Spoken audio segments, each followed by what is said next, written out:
The text came in while I was standing at the pier holding 2 boarding passes I'd paid for myself. My mother's name lit up the screen. "You're not coming. Dad wants just family this trip." I read it twice. The gangway was 30 feet away, already crowded with people I'd bought tickets for. I'm Claire Donovan, 36, and for 12 years I'd been the one who paid. I thought the cruise was cruel, but the cruise was the smallest thing my parents took from me that month. I just didn't know it yet. Welcome back to Sweet Payback Stories, where we sit with the quiet betrayals that happen inside families, and the women who finally stop paying for them. Drop a comment and be sure to subscribe. I stepped out of the boarding line, so I wouldn't cry in front of strangers. Then I called my father, because some small part of me still believed there had been a mistake. He picked up on the 4th ring, and I could hear the ship's music behind him already. "Dad, Mom just texted me.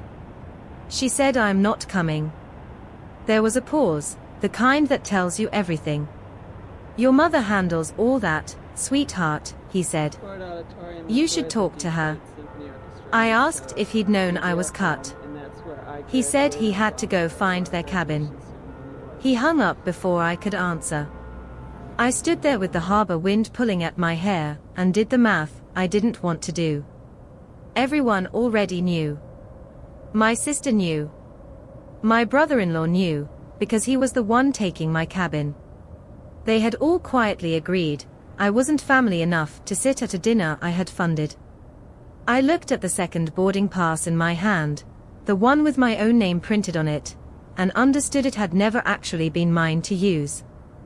A crew member in white asked if I was boarding. I said no.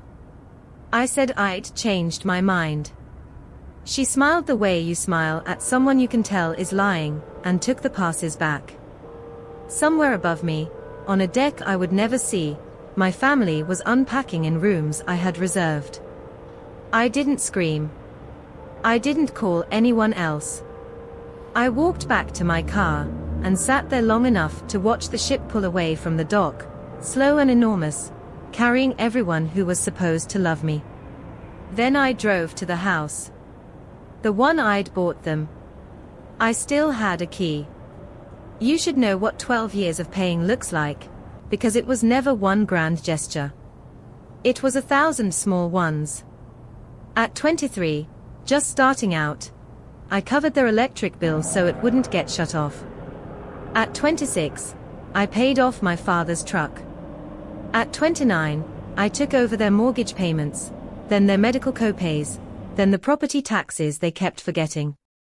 When I got my financial planning license and my little practice started making real money, I bought them the house outright, all $966,000 of it, because my mother cried at an open house, and said she'd always wanted a real dining room. I paid for the cruise last, 4 months ago, 40 years of marriage, and I told myself it was a gift. I know now it was a purchase. I was buying a seat at the table. I kept paying, hoping the bill would finally buy me one. That's the part I'm not proud of. I'm good with money. I can look at anyone's finances and tell you in 10 minutes exactly where they are bleeding. But I could never look at my own family that way, because I didn't want to see the answer. I wanted to believe that if I gave enough, they'd stop treating me like the daughter who left, the one who got too successful, the one who forgot where she came from. I never forgot. I just started sending money instead of coming to Sunday dinner. And somewhere in there, the money became the only reason they picked up the phone. Driving to that house, I told myself I was only going to grab a few of my things. I didn't yet know there was nothing of mine left to grab. Before I even got in the car, I did something I still can't fully explain. I walked back to the edge of the pier to watch them leave. Maybe I wanted proof. Maybe I wanted to see if anyone would notice I wasn't there. The ship was still close enough that I could make out figures on the upper deck. My father in the white captain's hat I'd bought him. My mother in a scarf, laughing at something. My sister Renata with a drink already in her hand. And beside her at the rail, waving cheerfully at the shore like she was in a commercial, my brother-in-law Marcus, standing exactly where I would have stood. He saw me. I'm sure of it.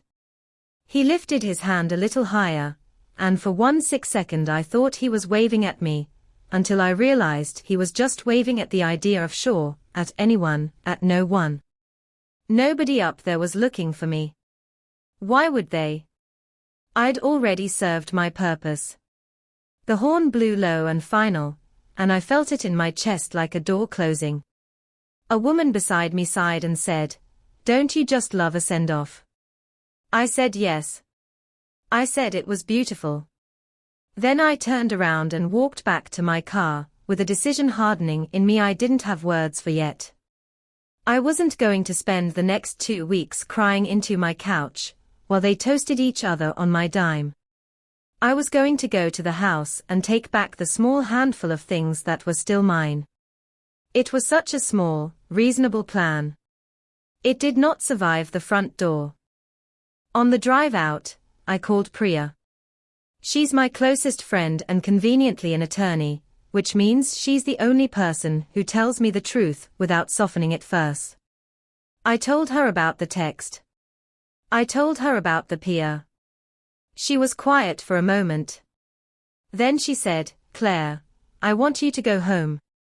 Not to their house. Yours. Order something greasy, take a bath, let yourself be furious for one night." It was good advice. It was the advice I'd have given a client. I told her I'd just wanted a few of my things back, the photo albums, my grandmother's ring I'd left in the guest room, that it was a 25-minute drive, and I was already halfway. She sighed. "You know that house is a wound, right? Going there tonight is like pressing on a bruise to see if it still hurts." I told her it wasn't like that I was fine, using the voice I use when I am absolutely not fine. She let it go the way good friends sometimes do when they know you have to learn something the hard way. "Call me after," she said. "And Claire, whatever you find, don't do anything tonight. Promise me you'll sleep on it." I promised. I meant it too. I pulled into the long driveway a little after 7, the sky going that soft, bruised purple it gets in early fall. The porch light was off. I walked up with my key already in my hand, the same key I'd carried for 3 years, and slid it into the lock the way I'd done 100 times. It didn't turn. I tried again, jiggled it, pulled it out and looked at it like it had betrayed me. The lock had been changed. I stood on that porch feeling stupid, holding a key to a house I'd bought that no longer wanted me. A voice came from the next yard. It was Diane, the neighbor, watering her hydrangeas in the last of the light. "Claire, is that you, sweetheart?" She'd always been kind to me. She came over, wiping her hands, and said the family had a locksmith out a few weeks back, some insurance thing, and that my mother had left a spare with her in case of emergencies. She had it in a drawer. She didn't hesitate to hand it over, because in her mind, I was still the daughter, still the one who owned the place. I let myself in. The house smelled like my mother's candles and someone else's dinner. I went straight for the guest room, the one I'd always used, where I kept a few things, because they'd insisted I should feel like I had a room there. I opened the door. The bed was stripped. The dresser was empty. My grandmother's ring, my photo albums, the box of letters my late aunt had written me, all of it gone. I opened the closet, bare hangers. In the corner sat a single cardboard box, with a charity's logo on the side, half full of my old sweaters, taped and labeled in my mother's handwriting. Donate.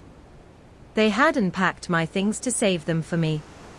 They'd packed them to give away, before a cruise they didn't invite me to, in a house they didn't think I had any claim to anymore. That was the moment the grief turned into something colder and more useful.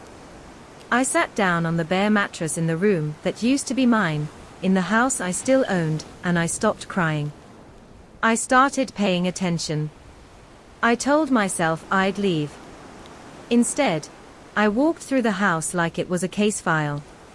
In the kitchen, the drawer where my mother kept the mail was so full it wouldn't close all the way. I'm not proud of opening it, but I'd stopped being proud around the time I found a donation box with my name on it. Most of it was ordinary: coupons, church bulletins, a birthday card from someone named Estelle. And then, near the bottom, a bundle of envelopes held together with a rubber band. Every single one addressed to me, to Claire Donovan, at this address. A house I had never lived in for a single night. My name, my correct middle initial, at their address, in the kind of official windowed envelopes you learn to recognize as an adult. Bank logos. A credit card company. Something from a lender I'd never heard of. I stood in that quiet kitchen holding mail that had my name on it, but had never been meant for my eyes. My first thought was that it was a mistake, a forwarding error, the post office being sloppy. But there were too many, spanning too long, all neatly bundled and kept. You don't keep a stranger's misdelivered mail in a rubber band in a drawer for years. You keep it because it matters to you, because you're waiting for it, because you need to know when a payment is due. I didn't open them yet. Some instinct, the same one that makes me tell clients not to sign anything they haven't read twice, told me to slow down. I set the bundle on the counter, lined the envelopes up by postmark date, and started building a timeline in my head. The oldest one was from 12 years earlier, the year I turned 23. Before I let myself open a single envelope, I needed to know exactly where I stood legally in this house, because if I was going to press on this bruise, I wanted to know whose bruise it was. I keep copies of everything, it's a professional deformity, and somewhere in a cloud folder on my phone was the closing packet from when I bought the place 3 years earlier.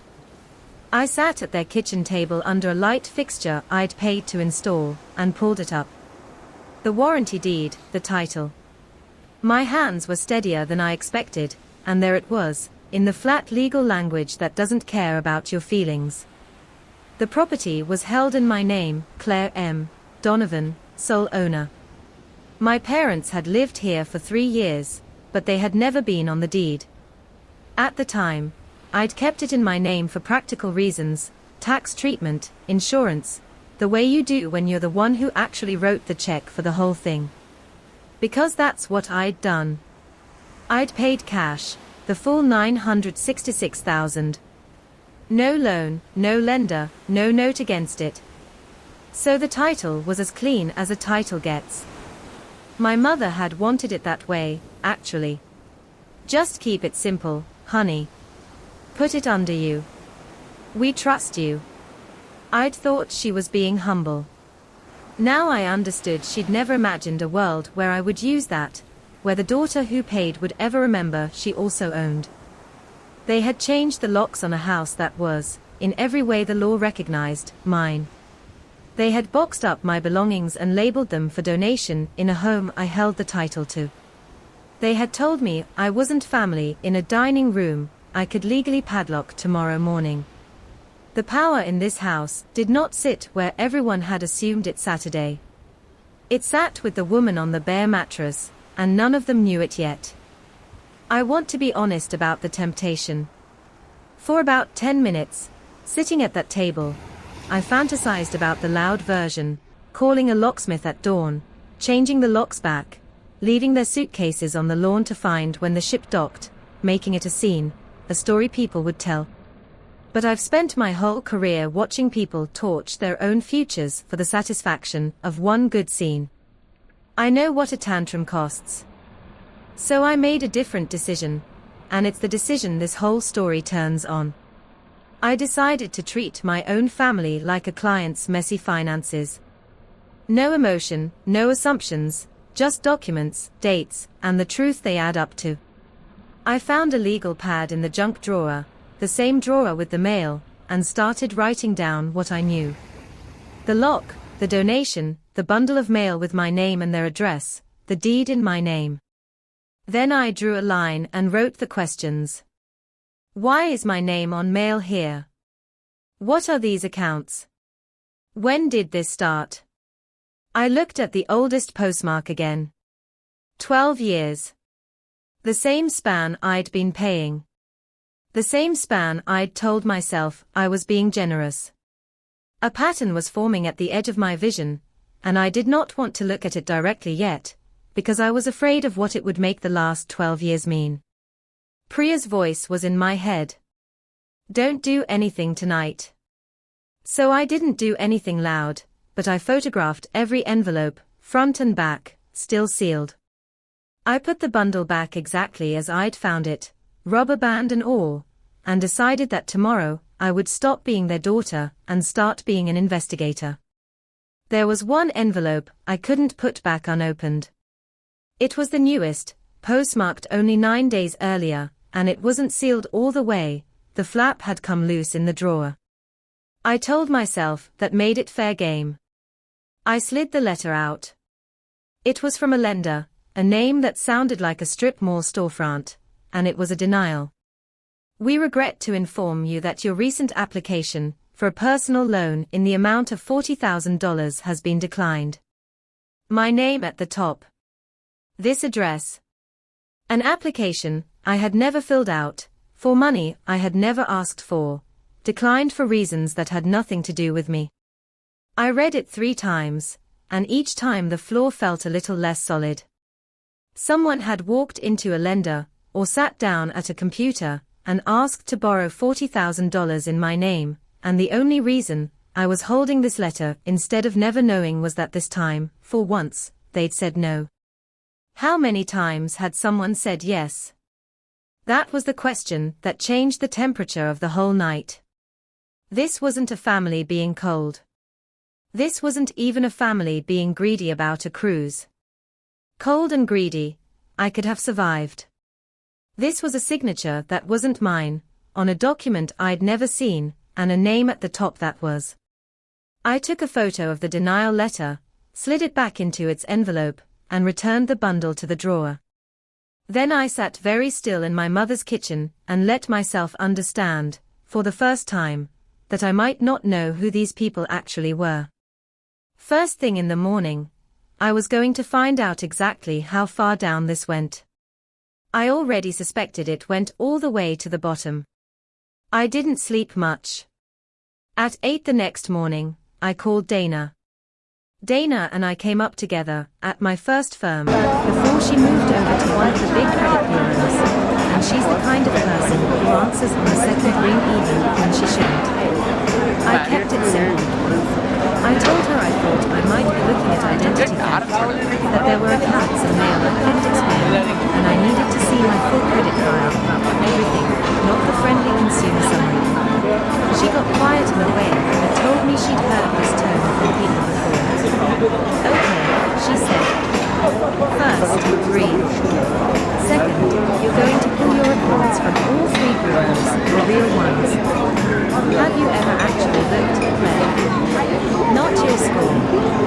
The whole file. That's when I felt the second wave of shame, because the honest answer was no.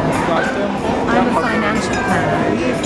I check other people's reports for a living. I always assumed mine was pristine, because my score was excellent, and a good score feels like proof that nothing's wrong.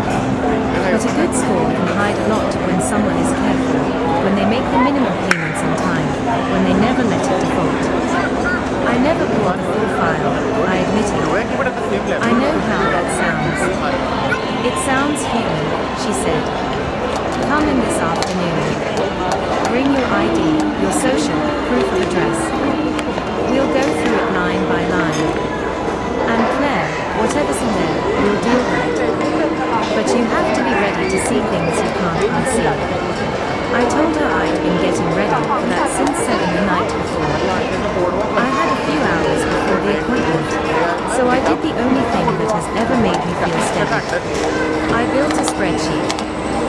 This is the part where being who I am stopped being around and started being a weapon.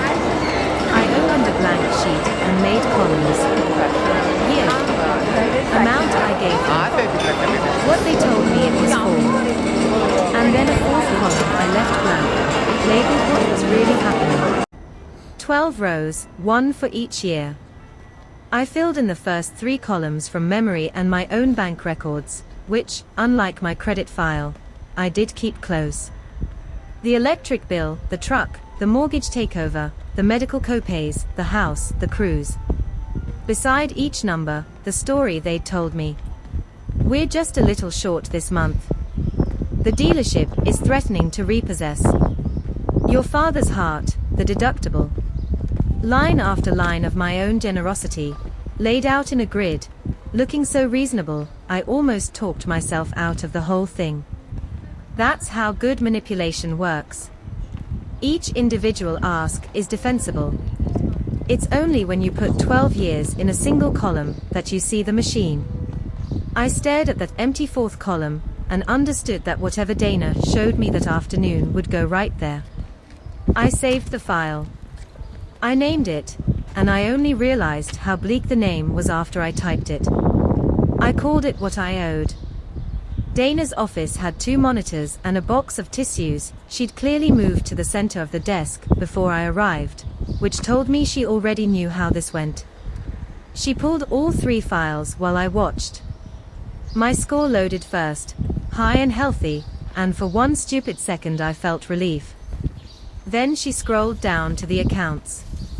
There were more than I could hold in my head at once. A store card I'd never opened. 2 personal loans. A line of credit. Another credit card. And another. Some closed, some current, all under my name, my social, my date of birth. Some listed an address I'd lived at years ago. Several listed the house. These aren't mine, I said, and my voice came out flat and strange. Dana, I never opened any of these. I believe you, she said. I've seen this pattern before. Real social, real birthday, real name, opened carefully over years, kept just current enough to never trigger an alert. This isn't some hacker in another country. This is someone who has your information, because you gave it to them, or because they had it all along. I thought about being 23, and my father sitting me down to help me build credit, taking my brand new social security card, and my birth certificate, to keep them safe in the fireproof box. I thought about how proud I'd been that he was finally taking an interest. I looked at the oldest account on the screen, opened when I was 23, and felt the entire architecture of my life quietly rearrange itself around a new and terrible foundation. Dana explained what I was looking at in the careful voice of someone who has delivered this news before. What you've got here is what we call familial fraud, she said. Family identity theft. It's the most common kind we see, and it's the hardest to catch and the hardest to prosecute. She counted the reasons on her fingers. Because the thief has legitimate access to your documents. Because they know your history well enough to answer security questions. Because they make the payments so nothing defaults and no alarm ever rings. And, she said, meeting my eyes, because the victims almost never report it. People will turn in a stranger in a heartbeat, she said. But turn in your own mother, your own father. Most people find out and just quietly clean it up and never say a word, because the alternative is admitting your family did this to you and then doing something about it. She let that sit. The system runs on the fact that you love them. That's the collateral. That night, I couldn't stop replaying being 23. I want you to understand, I wasn't a careless kid. I was a scholarship student with a part-time job and a plan. But when your own father sits you down and says he wants to help you build a strong financial future, you don't hear a con. You hear a dad finally showing up. He told me the smart move was to add me as an authorized user on a card to establish history, and that he needed my social security number and a copy of my birth certificate to set it up properly. He put them in the gray fireproof box in their closet, the one with the little key, and told me they'd be safest there. For 12 years I'd carried that memory as a warm one. Now I turned it over and saw the other side of it. He hadn't been teaching me to build credit. He'd been building it in my name for them. The next morning I laid the credit printouts next to my spreadsheet and matched them up year by year, and a second pattern emerged, worse than the first. Every time I had given them money, there was, around the same window, a new account opened in my name. The year I covered the electric bill, a store card. The year I paid off the truck, a personal loan for $11,000. The year I took over the mortgage, a line of credit. My generosity had a shadow, a second withdrawal happening in the dark every time I made one in the light. My open generosity hid their hidden theft, because who suspects the woman who's already paying? And it predated this house by nearly a decade. The oldest accounts traced back through apartments I'd long since moved out of, following my parents the way a shadow follows a body from room to room, quietly changing its return address each time they moved. I put my head down on that stack of paper for 1 minute, just one, and let myself feel how completely I'd been used by the only people who were supposed to be safe. Then I lifted my head, because a minute is all you get, and I called Priya, because I needed to know exactly what the law would let me do. Priya read the printouts for a long time before she spoke. "Claire, I need you to understand what this is," she said quietly. "This isn't a family being unfair. This is identity theft and financial fraud. If you report it, people go to prison for this. Your parents. Your sister, if she's involved. This is not a boundary. This is a criminal complaint." I told her I understood. "I don't think you do yet," she said gently. "Right now, you can still walk away. Freeze your credit quietly, untangle what you can, never speak to them again. That's a real option. But the moment you file a report, you can't take it back." She wasn't trying to talk me out of it. She was making sure I saw the whole price before I bought it. Before I did anything irreversible, I decided to give my mother one chance, not because I owed her one, but because I needed to hear what she'd say. Ship Wi-Fi is spotty and expensive, but she always kept her phone close. She answered cheerful, poolside sounds behind her. "Claire, honey, I hope you're not still sulking about the cruise." I told her I'd been to the house, that I'd found mail with my name on it and accounts I never opened going back years. I gave her the opening. "Mom, I need you to explain this to me, because right now it looks like a crime." There was a pause and her voice changed, not to guilt, but to management. "Now, don't go making this into something ugly," she said. "We're a family. Families share things. Your father set some of that up years ago to help everyone. And you had plenty. You never even noticed." She didn't deny it. She reframed it. 12 years of fraud became families share things. My discovery became me being difficult. She said the massage appointment I'd paid for was calling, and hung up. That first fraud alert took 15 minutes online, and it was the first lock I'd ever put on my own front door. It doesn't undo the past. It forces any new creditor to verify my identity before opening anything else. It buys time. I sat with my finger over the confirm button a second longer than I needed to, because clicking it was the first thing I'd ever done that my mother would consider a betrayal. 12 years of paying their bills, buying their house, funding their anniversary, and the betrayal was going to be me refusing to let them steal anymore. I clicked it. I felt, for the first time, control. Dana called back the next day. She'd pulled the origination records on the oldest account, the one from when I was 23, because the dates had been nagging her too. It was a Tuesday in September, 12 years ago. I knew that week, because that was the week I wrote my very first check to my parents, the electric bill, the one that started everything. The very same week I first opened my wallet to them, they opened their first account in my name. The generosity and the theft weren't parallel.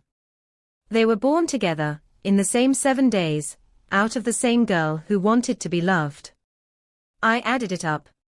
Between the loans, the cards, the line of credit, they had run somewhere north of $200,000 through my name over 12 years. Laid against that number was my own giving, hundreds of thousands more, freely handed over. I had spent my 20s and 30s being drained from 2 directions at once, in the light and in the dark, by the same 3 people, and I had called it family. A generous daughter is invisible. A generous daughter doesn't get investigated. I had been the perfect front for my own robbery. Requesting copies of the original applications, 2 came through. The signatures were not my handwriting, close but wrong, the way a copied signature always is. And on one, in a cosigner field that should have been blank, a second name I recognized instantly. My sister Renata, in her own confident handwriting, listed as a reference with her real phone number, too arrogant, or too lazy to fake her own part. Of course it was Renata. The golden child who always had a deal about to close, who drove cars she couldn't afford, who'd been between opportunities for a decade. She hadn't just gone along with it. She'd been holding the pen. That evening, my phone lit up with a video call from my niece, Sadie, 9 years old, all gap teeth and enthusiasm, who'd figured out how to use her mother's phone. "Aunt Claire, we're on the boat. There's a pool with a slide." I asked if she was having fun, and she babbled about ice cream and a magician, and then she said the thing that turned my blood cold. "Grandma says when we get home, we're going to be rich.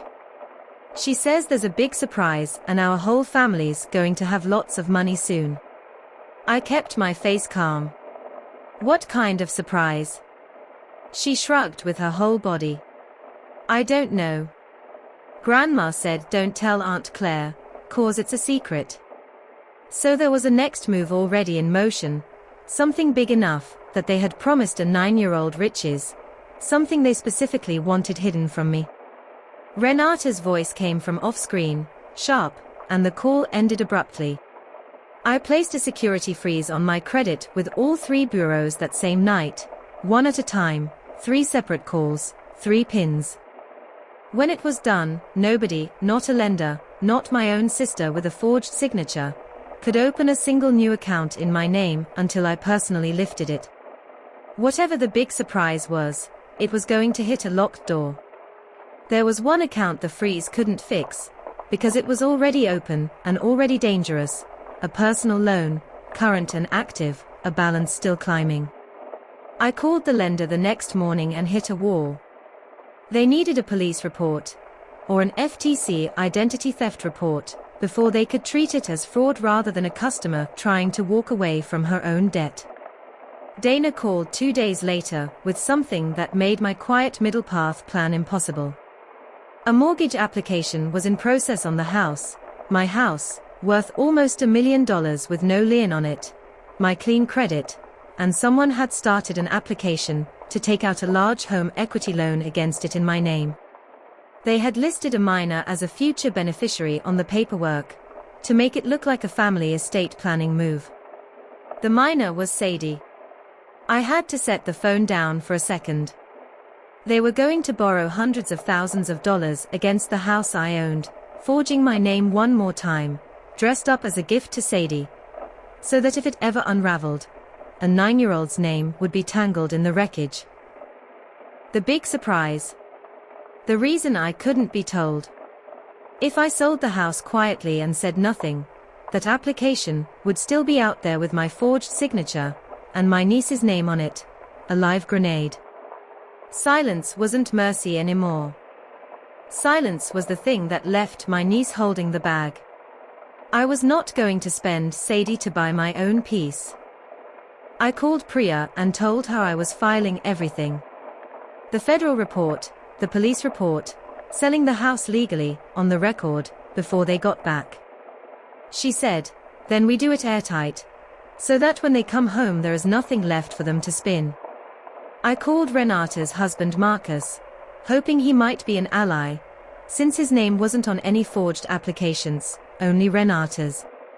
When I told him carefully there was paperwork with Sadie's name attached to a loan, he went quiet, then said he'd told Renata to leave Sadie out of it. For one hopeful minute he sounded like someone about to do the right thing. Then he folded. I can't get involved in this. This is your family's mess. He hung up. So that was that. No cavalry. Just me, my documents, and a decision no one in that family was going to help me carry. Priya and I built the whole thing like a case file, because that's the only language that can't be spun. The identity theft report through the FTC, every account itemized, dated, forged applications attached as exhibits. A police report filed in person, my affidavit sworn, the printouts entered as evidence, the fraudulent mortgage application flagged as active so it could be stopped before it funded. Disputes to every lender, backed by real report numbers. And, running alongside it on a separate, entirely legal track, the sale of the house, deed in my name, no lien, no co-owner, nothing stopping me. I could sell it, and I would, and I'd time the closing before their plane landed. I sold the house in a week. A paid-off, move-in ready home in a good school district, price to move, cash buyers only, quick close. 3 offers in 72 hours. I took the cleanest one, a couple relocating for work. I scheduled the closing for the morning the cruise was due back in port, not out of cruelty, out of arithmetic. Transferring the title to an unrelated third party killed the pending fraudulent application dead, because you cannot borrow against a house you no longer own. 2 days before they landed, I submitted the identity theft report to the FTC. The cursor hovered only a moment this time, and then I clicked, and a confirmation number filled the screen, long and official. Priya drove me to the police station, and I sat across from a detective and swore out my affidavit, and handed over the printouts, the forged applications, the photos of the mail, the flagged mortgage application. He asked me to confirm the names of the individuals I was reporting, and I said them out loud, my mother's name, my father's name, my sister's name. Saying them out loud in that room made it real in a way no form ever could. The sale closed. The house I'd bought them, the house they'd changed the locks on, belonged to a nice couple planning to paint the guest room for their new baby. The police report did its work. The fraudulent mortgage application was flagged and frozen, dead in the water, Sadie's name pulled clear of it. The open personal loan was formally in dispute, documented as fraud, being removed from my file. The freeze started biting before their plane even landed. My phone lit up that evening with Renata's name, then again, then a string of texts that got less charming with each one. What's going on with your credit? I'm at the airport, trying to sort something and there's a hold. Did you do something? I didn't answer. I drove out to watch, not to gloat, to be a witness to my own life for once instead of the person things happened to. A little before noon, the rideshare pulled into the long driveway, and they spilled out, sunburned and loud, hauling suitcases. I watched my mother reach for the door handle. I watched the key fail to turn, the way mine had failed weeks earlier on that same porch. I watched her step back and look up at the house as if it had insulted her. I got out of my car and walked up. You're home, I said. My mother recovered first, the way she always did. Claire, what have you done to our house? Our house, I said. It was never our house, Mom. The deed's been in my name for 3 years. You knew that. You wanted it that way. Renata pushed forward, red-faced. You sold our house. I sold my house, I said. My father just stood there with his suitcase, saying nothing, which was the most honest thing he'd done in years. My mother tried a different key, the emotional one. How could you do this to your family? After everything we've done for you. Let's talk about everything you did for me, I said, and my voice stayed level, which unnerved her more than shouting would have. I laid it out quietly, the accounts, the 12 years, the forged signatures, the open loan, the mortgage application with Sadie's name on it.